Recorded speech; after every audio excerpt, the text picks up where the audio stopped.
good morning.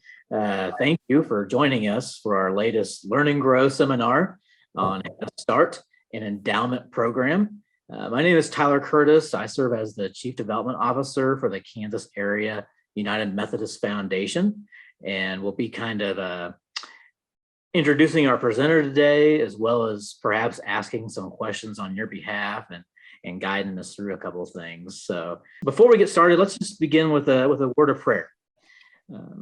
Great and glorious Lord God, we thank you for the opportunity to both serve you and build your kingdom with the resources that you've blessed us. We ask that today's time together be well spent. We ask for this time to be an opportunity to both learn more about starting endowment programs, along with growing our ability to plant those seeds of generosity and cultivate them for further resources, for continued ministry. We ask that you bless our time together, God. Inspire us to act in accordance to your will.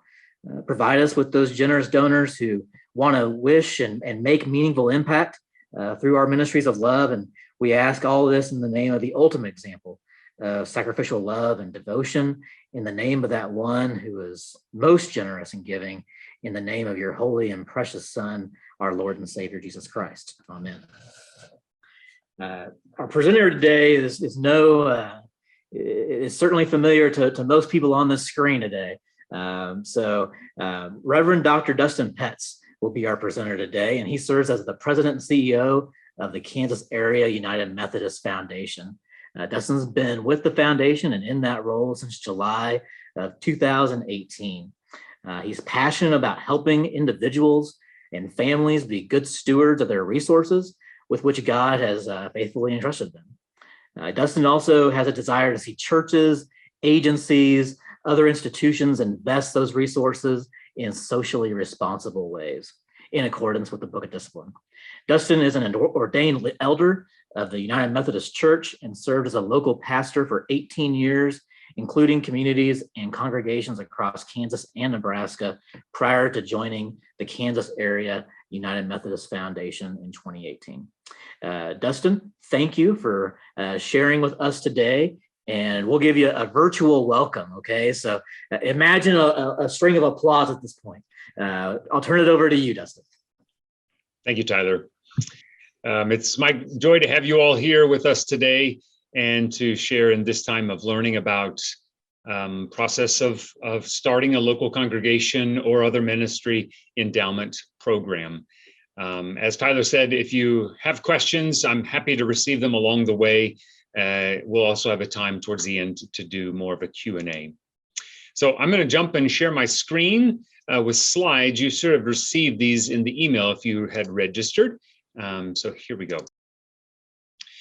So the focus is really, how do we help congregations or entities, agencies begin endowment programs, activating the potential that exists in our people and in our congregations and our donors for furthering the work of the church and the work of Jesus Christ, to make disciples of Jesus Christ and to transform the world around us.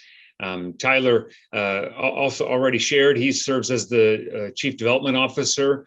We also have two other staff persons in our team, the Director of Finance, Gloria Marcus, and Communications Associate, Joanna Trapp. Both of those are on the call here.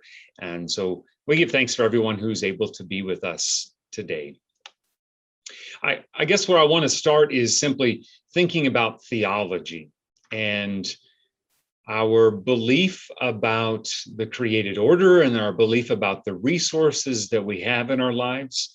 The heavens and the earth and all that is within them is the Lord's. And it is my conviction that informed by Scripture that we are entrusted with the resources that we have and are called to use them in ways that make a lasting difference in the midst of life, as well as when we come to the end of our journey of life and no longer have those resources to sustain us, how we can use them and deploy them to make a lasting difference.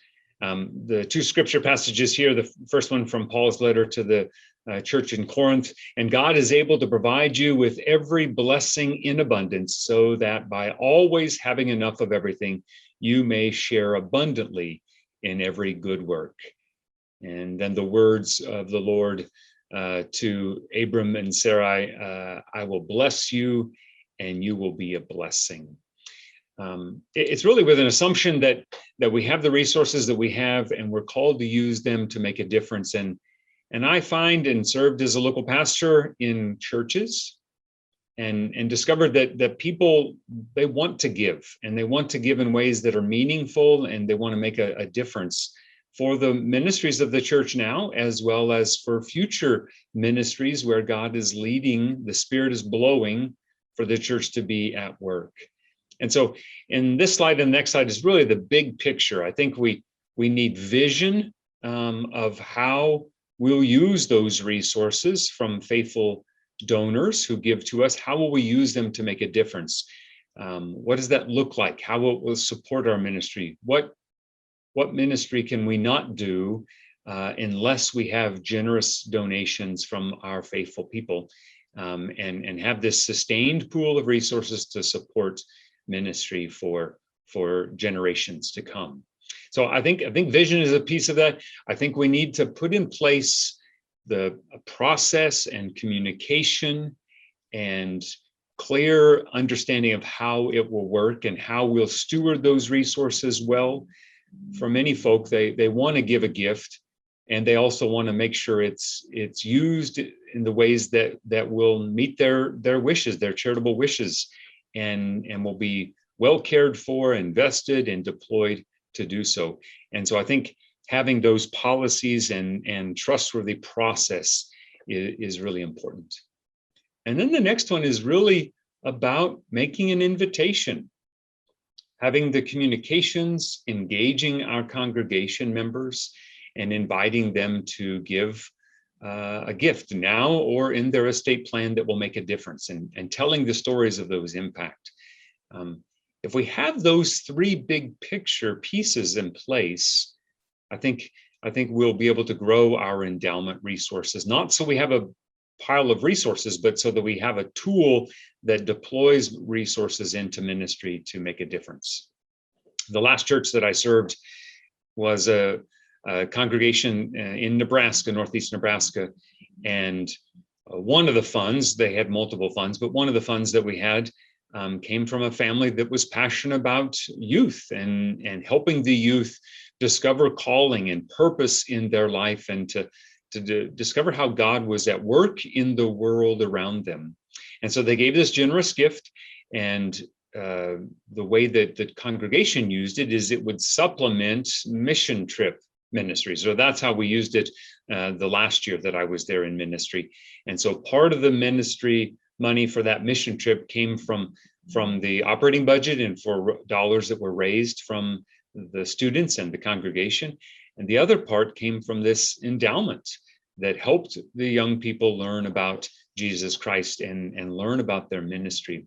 And I think there's a need to connect with stories and outcomes and impact, and to know that creating an endowment is not a short-term exercise. It's a long-term journey. I appreciate this passage that Paul writes in 1 Corinthians. I, Paul, planted the seed, Apollos watered it, but God has made it grow. We do our part, and it sometimes takes a longer period of time, and yet God will bring fruit and will activate the seeds that are planted to greater difference, and to have resources for vibrant ministry. So I want to talk about a big picture potential that exists here in the state of Kansas. The Kansas Health Foundation, in cooperation and partnership with Wichita State University, have done some research about the transfer of wealth in Kansas. And it's quite substantive.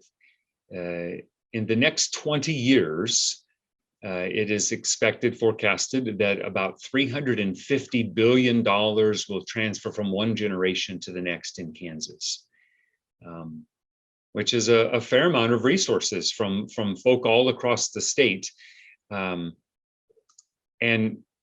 And right now, the United Methodist people, a part of our Methodist congregations across the state, make up roughly 4% of the population.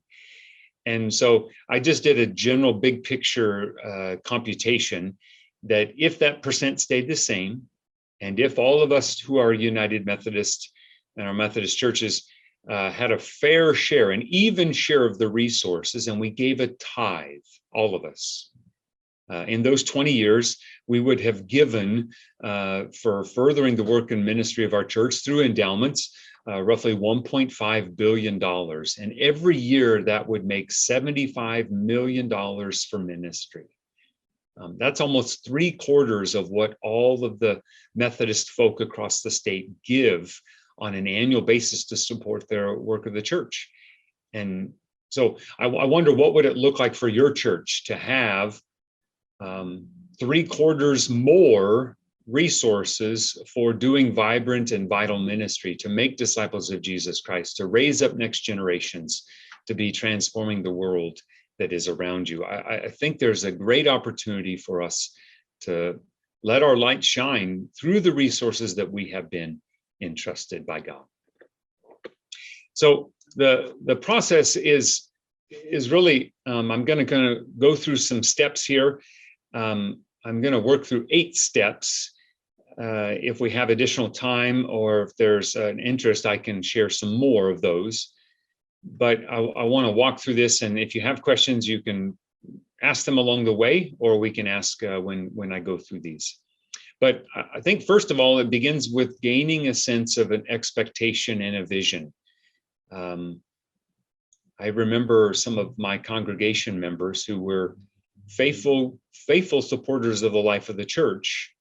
And at the end of life, we the church had not done a strong job of inviting them to remember the church in their estate plan, and inviting them to give a portion of their resources at the end of life to help us further the work of our church, to replace the giving that they were a part of normally happening, or to help us do things above and beyond that we hadn't considered. And so I think there's a need to have some dreams and visions about how we will use the resources that we have to make a difference, and how it aligns with the church's values, and how it will help us to be the light of Christ shining forth into the world around us. If you don't have a program in place already, then I think one of the first steps is to find some champions who are passionate about this kind of effort. The Book of Discipline, if it's not changed by directions from church conference, but the Book of Discipline says that any bequests that come to a congregation are to be cared for and invested in and overseen by the trustees. Now, that function can be given to other entities, other groups within the congregation. But if you don't have any of those pieces in place and have not received an estate gift, and you're really just starting from a beginning place, I find that getting individuals who are passionate about estate ministries and legacy ministries, and having that group think about vision and how does it connect with vision and mission goals of the congregation that you are probably already doing as part of your normal charge conference time period in the fall. Getting a group to discern, to pray, to start planning out what that would look like and how to make that come about. I think another step is really to create a policies that will help govern the congregation. So this is policies about the different fund options that people can give towards, how we'll invest it, how we'll deploy the funds as they grow over time, who's responsible, how does the money get distributed? Does it go simply for supporting operating budget in certain areas, or is it for special projects above and beyond normal operating procedures? And creating the policies. The United Methodist Foundation here has templates of this. We often call it a charter, but it can be a guidance for the ministries and governance for how you do your work. And I've got some kind of highlights here. I'm going to go into greater depth in a few moments about these. But my encouragement is to be simple. There are some congregations that have very complex endowment programs, and that is maybe helpful in some places, but for a lot of times I find that donors want to have clarity. They want to understand their options and know how the resources, if they give them, will make a difference. And so I encourage you, if you're starting, have just a single fund and make it simple. The language that I often use is a legacy fund. And by that, what I'm intending to mean is a fund that is endowed, that is, it's going to be a long-term fund. We're not going to spend it all down. We're going to contain that fund and hold it long-term. But the distributions that come off of it, the monies that are used from that fund, can be adaptable. There are lots of times when churches will receive gifts and they're for a specific purpose, and there are times when the needs of the church change, and then we can't use those dollars because they're committed to a certain specific thing. So I encourage churches, at least as you begin, to have either some really big buckets that capture the church's values and you can see happening and needing for a long time, or is an adaptable fund to be able to serve the church as the church's needs change. Another suggestion is if you have a donor designated fund, if you're allowing that is, Dustin can give a gift and Dustin decide how the money is to be used, more focused on my intentions for supporting the church, that you make sure you have a fairly high threshold of amount of money. There are times when churches get a small dollar amount and they have multiple different funds, and then they're having trouble managing them and deploying those dollars for ministry, and it makes it more challenging. I think the idea of having a common grouped fund is more helpful. Figuring out a spending policy, how you distribute it. And then the last idea that I want to lift up here is simply creating into the policies the ability to make modifications if the needs of the church change, so that you can be adaptable and that people's gifts can make a difference and make a lasting difference. So if we think big picture, some of the churches in the state set up where they have different endowment funds for the different donors who give it. So this would be, for example, the Dustin Petz Fund or the Tyler Curtis Fund, where you have different donors, and you take the donation that I give and you put it in a separate fund, and you allow me to decide where the dollars are going to go. Maybe I care most about youth ministries, or I care about scholarships, or I care about sending people to church camp, whatever it might be. I have a specific interest, and so the funds in my fund can only be used for this certain purpose. Now, some of the churches do this, and I'm not saying that that's not the right answer, but there becomes challenges with this, especially if the funds are not large enough, or it is also sometimes challenging because you get so many different funds and they go to different places, and the sub-accounting work becomes more difficult. But this is an option, and we'd be happy to help figure out how to help you set one of these up to be able to do this. An alternative option is to have a general pooled fund where you have multiple donors and you have a common bucket, a common fund that are supported by different individuals in big and small dollars, that's not a named fund, but it's a fund that can receive gifts, and the resources then go for a common purpose. Maybe you have a legacy fund, for example.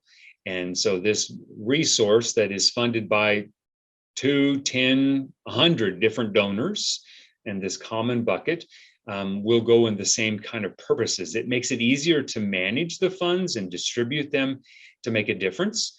The name of the donors doesn't get named on the fund, but in my practice in the past, we would still keep track of all the donors who gave gifts, not in how much they gave and what percent of the fund would be for Dustin or for someone else, but simply this pool of resources that help us to do the ministry or help us to renovate our facility or put a new roof on.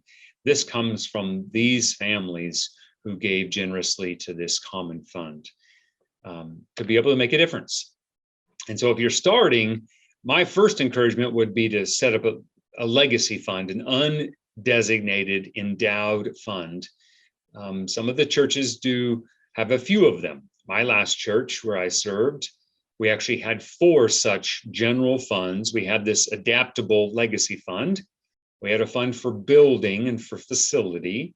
We had one specifically for children and youth, because that was a passion of this congregation that I served. And then we had the one that was for scholarships. And these were scholarships for graduates through the congregation for them to go on to further education in some kind of secondary program. And so these were the funds. They were not named for anybody, that the congregation donors could give towards. And their gifts, big and small, would help make a lasting difference in the life and ministry of the church. And so we would be able to tell about these different funds and how they made a difference. Now, if you do allow a donor restricted fund, my encouragement is to have a somewhat higher threshold of amount that can go into it. And the reason really is just how much does the amount of money produce for making a difference in ministry. Maybe it's $100,000, which is a lot of resources. I gave an example here, my family having a theological education fund to support persons from the church going for continuing education or theological education. One of the churches that I've served had a fund called the New Organ Fund in the size of $5,000. Well, you can't get a new organ for $5,000. And so the challenge of that situation is the dollars are given for a particular purpose, but the congregation, because of various factors, are not able to deploy those dollars to do ministry. So my encouragement is to have larger general buckets that are broad. Maybe this money could have been put into a worship fund or music ministry, maybe something that is broader, that can be adaptable for needs in the future. So I think thinking about that, and we're happy to walk through what does that look like to help you do that. But we actually had a question kind of. Yeah, perfect. I don't know if you can back up or not, but so we had a question come in about that, why set those levels at those amounts? And do you want to just kind of tie in what that 4% distribution recommendation looks like and why you'd want to make permanent money at those thresholds, just to kind of remind us about what that looks like in terms of available resources each year? Perfect. So yes, so the rationale is really, if it's a cash fund, that is, money comes in and money can be deployed in full, that may be different kind of an idea. But if it becomes a permanent fund and we set up a process of a spending rate, which the encouragement, so our United Methodist Foundation uses 4% of a 3-year rolling average of the fund value. And that is the formula that decides how much money we distribute on an annual basis to support ministry that the donor has given to us. So if we think of that kind of a practice of a set spending rate, 4%, maybe you do 5%. The Great Plains Conference uses 5% for their long-term reserves. So that could maybe be another consideration.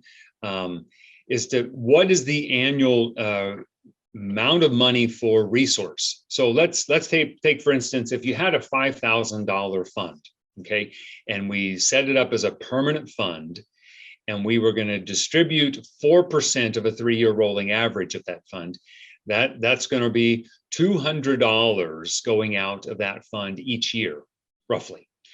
So the issue is really, is $200 annually, is that enough amount of resources to have a separate fund and to keep a separate accounting for that? And can you use that? So if it's a fund to send kids to church camp, for example, that is about half of what a church camp week of church camp would be. I think a week of church camp is about $350 per student. So if you had a separate fund, you could fund half of one child going to church camp. So that's why I think having a bigger threshold, it would be unfortunate if you had 20 different funds and they were all $5,000, $17,000, something like that, and you're chasing lots of different funds. The rationale for $25,000 is that makes $1,000 scholarship. That's a good number. That's an appropriate amount of money for a congregation to give as a scholarship to families. You could say $200 is helpful too, and it would be, but if you're able to pool it together, a little bit larger would be more appropriate. So I usually think about what is the outcome in our operating of the funds, and what does that look like, and how easy is it for us to manage that? I think it's going to be easier if you have a few funds with lots of families that give big and small to it, and the fund grows to be larger, and you're able to make bigger distributions. But were there other questions related to that? I think that's the only one right now. So you would kind of advise, if you had that new organ person, maybe that would drop into a larger music ministry fund that would then be directed by the trustees later, but to not make that so tightly designated at that amount. Yeah, I wouldn't do it so tightly. I would maybe say, let's put it into the legacy fund. So if these are your 4 funds, let's put it into the legacy fund. If it's really about the facility for us to have worship, and that's what's driving you, maybe the building fund would be appropriate. I think figuring out some of these different buckets. Now, if the congregation is doing a capital campaign to raise dollars for a new organ, we know we need it, we're committed to get it, and we're raising funds, and then we're going to have an endowment to help support it later. My encouragement would be for the church to not just say, well, we've got an endowment fund for the organ, and we got another endowment fund for microphones, and we got another one for the audio or the tech booth, something like that. That seems to be way too complex. I would encourage you to do more broad building or worship or music or something like that, that it would get more broad. So I think, so what I did at the last church I was at, we did have some specific funds already in place. So we had some donor designated funds that were specific, that we kept. But what we did is we said, let's create the process that can be most helpful going forward. So we didn't quit those old funds. We kept them, but we kind of developed a process to going forward that would be easier to communicate, that helped to serve the church better. So we had some kind of longer term permanent funds already in place that we kept as they were, but we made a process that would be more life-giving and easier to operate going forward. So I think it's having vision and this big picture plan, creating the charters so you know how to operate it. So we answer questions about who's on the committee, who's responsible, what's the spending rate, the distribution rate, can you borrow against it, or other kinds of questions that will sometimes come up. So we'd be happy, our team would be happy to work with you and your church to create a program. We have templates and can help make this easier for our churches to have something ready for going through approval. If you have funds, a big part of what we do is socially responsible investing for our church partners, to be able to grow those resources in a sustainable way to support ministry. I think then the next step is really to receive charge conference approval for this. So some of the congregations we've been working with, we're getting their documents all updated in place so that here this fall they can be approved as part of their charge conference packet, and so there can be better communication with the larger congregation about this. If you've already done charge conference or you want to meet in the new year to start planning something new, we can do that with the expectation that we either have a special called charge conference, which is possible, or you do it as part of your normal charge conference in the fall and have the DS be involved in those conversations. But you want to have those, a broad understanding. I often would do a church-wide conversation and meeting just to help people understand what we were doing, separate from the deciding and the actual charge conference where people put those in place, just so we had an opportunity to tell the story about it and invite them to remember that. The fifth step is really to be able to tell the story and the dreams. People give because they trust and they have relationships. They give most because they believe in the ministry and the lives that are being changed. And so you're painting a picture of what lives you see in vision about how we'll make a difference, for helping sustain the facility, for helping to send people to discover call in mission trip or on camping ministries, or to go to campus ministry work or other kinds of things. Describe and tell the story about how lives will change, and be able to communicate that in a fairly simple way. So the church that I served previously was Norfolk First in Northeast Nebraska. And so this is the actual flyer that we had. It was a trifold. So you got to envision this is one side of the fold that folds up. And on the inside, we mainly talked about and promoted the Legacy Fund. And then we talked about the different ways the Legacy Fund that was adaptable could make a difference in the life of the church. Partnerships in the community, mission trips, new innovative creative ministries, even caring for the facility. What I like about an adaptable fund is it can still do all those things that the other buckets would be able to do. And we don't know what the church is going to need in 20 years. We didn't know that we would need things different during COVID. And had you had a pool that was adaptable, you could say, my goodness, right now we need a means to upgrade our communication technology or some other kind of thing, and be able to respond to that. So I really like the idea of this adaptable pool. One of the churches that I've been a part of that used this practice would take requests or project ideas from everyone throughout the congregation. And then the team would look at them and go, this really aligns with where our church is trying to make an effort in this coming year. And so we're going to spend the dollars in this particular way. So I think figuring out how to set that up to make a difference, to change people's lives is really important.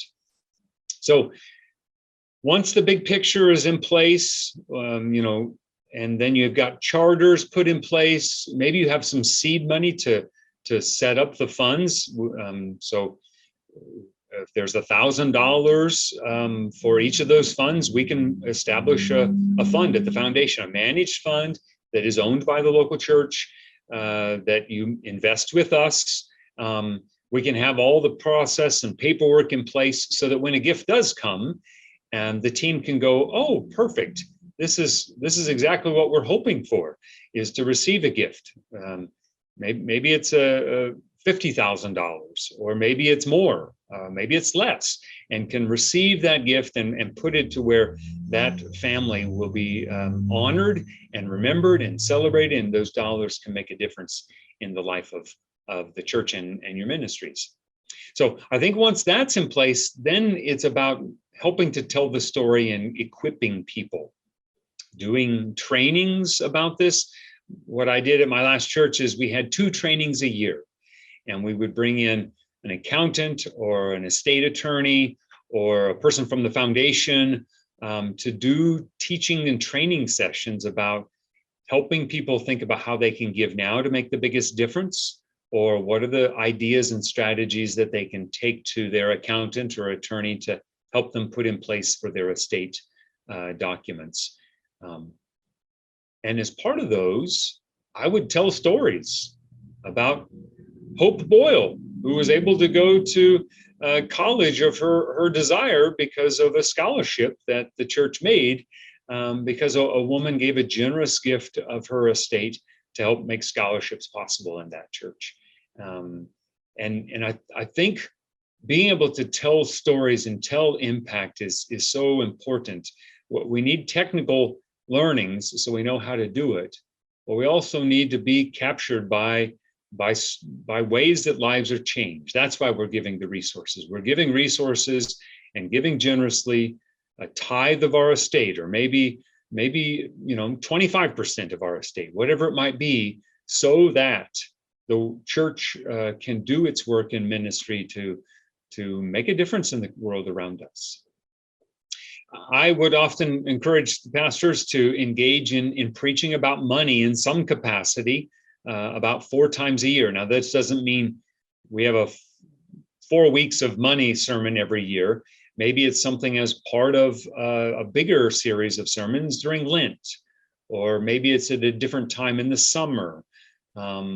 I often encourage churches, once they have an endowment program in place, to have a sermon that relates to and a time to tell the impact and stories of the legacy permanent endowment ministries of the church, just to better communicate about that.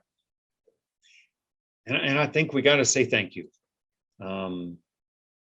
I was reading a story that it was an article talking about how one of the areas that the church could be stronger is in our telling people thank you.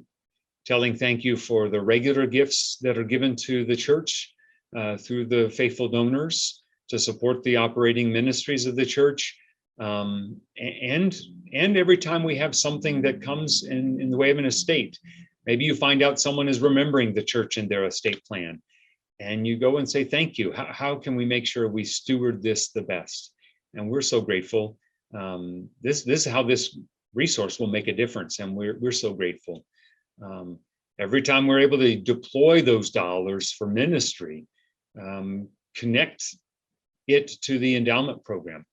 We were able to replace the HVAC system because the boiler and the pump went down, or whatever it might be. And this was funded by generosity of those who gave, and it was all started by the generosity of these families who left an estate gift into our building fund that have been able to kickstart, if you will, this capital campaign for us to be able to address this current need, so we can do vital and vibrant ministry. I think that's kind of a holistic, and you have to build a strong program and then have the staying power to slow and steady wins the race process of engaging the people, and using the resources to make disciples of Jesus Christ, to change lives, to transform the world around us. This is why we do the work that we do, and why we invite congregation members to give of their resources in life and in death to make a difference. I want to finish just by saying thank you to everyone for our work. If there are questions that you have, please contact us. We'd be honored to either find resources for you or come work with you and your team to build out programs that will be sustainable and help you do your ministry. That's our reason for working and our work with our local congregations. I give thanks for all of you being here and the opportunity to share about the ministry and the impact that and the potential that we have to make a lasting difference. I pray God's blessing upon you. Thank you in this season of Thanksgiving. God bless you.